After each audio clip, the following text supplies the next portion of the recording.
Pois realmente a miña vocación non xurdiu case hasta estar na carreira, en la que vas tendo as prácticas do laboratorio, tamén vas sabendo un pouco que é eso de investigar, que é a profesión de ser científica e investigadora, e a medida que vas aumentando nos cursos e tendo máis experiencia nese ámbito, sempre estivo aí a espiniña de poder facer a miña tese e continuar por este ámbito. As liñas de investigación nas que participo céntranse no estudo da evolución do cancro e de como se adapta.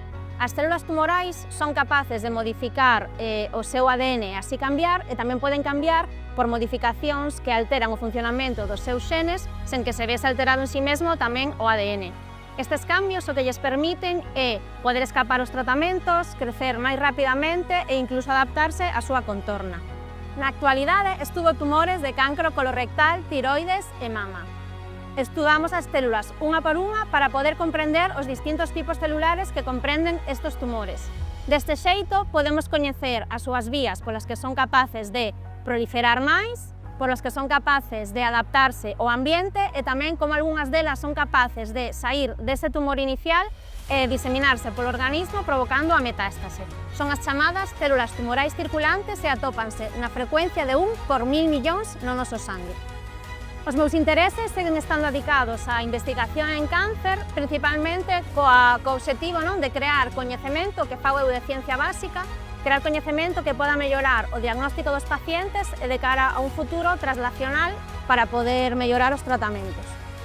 En relación coa miña condición de muller e a investigación, a única barreira que atopei foi de cara á maternidade.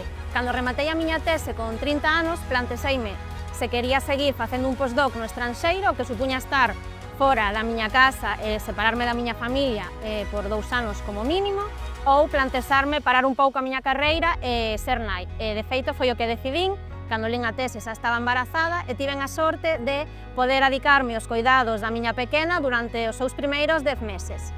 Despois, o meu director de tese, co que traballo actualmente tamén, tiña máis proxectos e chamoume para volver a traballar con el, co que sigo dende 2020, porque estou moi agradecida, moi contenta de poder disfrutar da ciencia na miña cidade.